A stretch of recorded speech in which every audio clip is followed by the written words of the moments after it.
Welcome to પ્રાપ્તિસ kitchen. આજે આપણે સુરતનું ફેમસ સ્ટ્રીટ ફૂડ ઘરે બનાવીશું, એ પણ ઇઝી વેમાં। તો આજે આપણે સુરતી ગોટાળો બનાવીશું। તો આ ગોટાળો બનાવવા માટે આપણે અહીં પનીર લેવાનું છે અને એ પનીરને છીણવાનું છે। તો આ રીતે મોટા હોલવાળી એટલે કે મોટા કાણાવાળી ખમણી હોય તેનાથી આપણે પનીરને ખમણી લેવાનું છે। તો મેં અહીં 200 ગ્રામ જેટલું પનીર લીધું છે અને તેને આપણે આ રીતે છીણી લેવાનું છે। બને તો આ રીતે મોટા હોલવાળું છીણ થાય એ રીતે ખમણીની પસંદગી કરવી। જો એ ના હોય તો તમે હાથેથી ક્રમ્બલ પણ કરી શકો છો પનીરને, તો પણ ચાલે, ક્રમ્બલ કરો તો પણ। તો અહીં જોઈ શકો છો મેં 200 ગ્રામ જેટલું પનીર લીધું છે અને તે બધું જ છીણાઈ ગયું છે। તમે કેટલું ખવાય ઘરમાં અથવા તો લોકો પ્રમાણે પનીરની ક્વોન્ટિટીને એડજસ્ટ કરી શકો છો। આટલા પનીરમાં તમે 5 થી 6 લોકોને આરામથી સર્વ કરી શકો એટલો ગોટાળો તૈયાર થઈ જશે।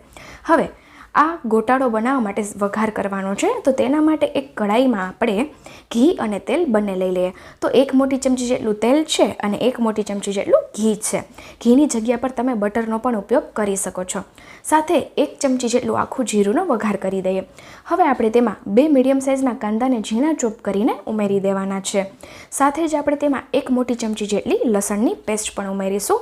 અત્યારે મેં સૂકા લસણની પેસ્ટ લીધી છે। જો સિઝનમાં હોય તો તમે લીલું લસણ પણ ઉમેરી શકો છો ઝીણું ચોપ કરીને, તેનાથી પણ સ્વાદ ખૂબ સરસ આવે છે। ત્યારબાદ આપણે તેમાં 1 ચમચી જેટલી મરચાંની પેસ્ટ ઉમેરી દઈશું। સાથે જ અહીં 1/4 કપ જેટલા કોથમીરના પત્તા ચોપ કરેલા છે એને ઉમેરી દેવાના અને બધું બરાબર મિક્સ કરી લેવાનું।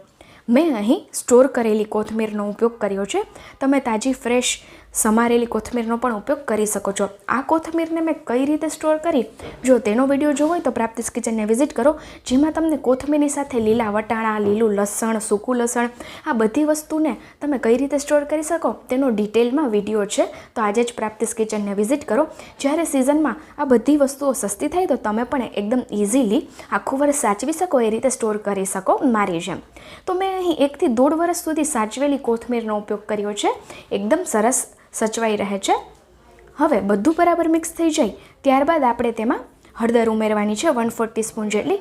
સાથે જ 1 ચમચી જેટલું મરચાં પાવડર છે અને 1 થી 1.5 ચમચી જેટલો ધાણા જીરા પાવડર છે। આ બધા બેઝિક મસાલા ઉમેરી દેવાના છે।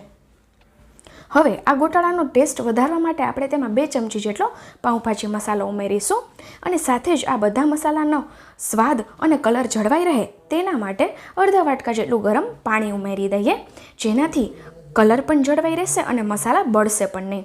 હવે બધું બરાબર મિક્સ કરી લેવાનું છે।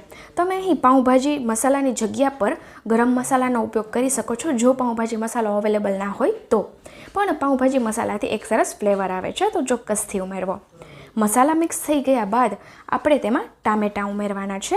તો મેં અહીં 3 નંગ ટામેટાને ચોપરમાં ઝીણા ઝીણા ચોપ કરી લીધા છે, તમે હાથેથી પણ ઝીણા ચોપ કરીને ઉમેરી શકો છો। ટામેટાના બીનો ભાગ કાઢીને મેં ચોપરમાં ચોપ કરી લીધા હતા। હવે ટામેટા જલ્દીથી સોફ્ટ થઈ જાય તેના માટે ટેસ્ટના અકોર્ડિંગ આપણે નમક ઉમેરવાનું છે। તો અહીં 1/2 ચમચી જેટલું નમક છે। હવે બધું બરાબર આપણે મિક્સ કરી લેવાનું છે અને નમક ઉમેર્યું છે તો ટામેટા જલ્દીથી મેશી થઈ જશે, સોફ્ટ થઈ જશે। એટલે આપણે 2 મિનિટ માટે ગેસની લો ટુ મીડિયમ ફ્લેમ પર આ રીતે ચલાવતા જઈને બધું બરાબર મિક્સ કરી લેવાનું છે।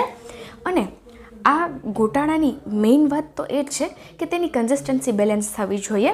જો કન્સિસ્ટન્સી પરફેક્ટ હશે અને આ જે આપણે ટામેટા અને કાંદાની ગ્રેવી બનાવીએ છીએ એ પરફેક્ટ હશે તો આપણો ગોટાળો લારી જેવો જ તૈયાર થશે। અહીં જોઈ શકો છો 2 મિનિટ બાદ તેલ છૂટું પડી ગયું છે। હવે રેડીમેડ ગોટાળો જે મળે છે લારી પર એવું કન્સિસ્ટન્સી આપવા માટે આપણે અહીં પાઉંભાજી મેશરથી આ ગ્રેવીને મેશ કરી લેવાની છે। તો આ પ્રોસેસ કરવાથી બધા મસાલા ટામેટાં અને ડુંગળીની સાથે એકદમ સારી રીતે મિક્સ થઈ જાય છે અને એક સરસ ફ્લેવર મળે છે। તો આ રીતે મેશ કરી લેવાનું છે બધું બરાબર આપણે। તો અહીં બધું બરાબર મેશ થઈ ગયું છે।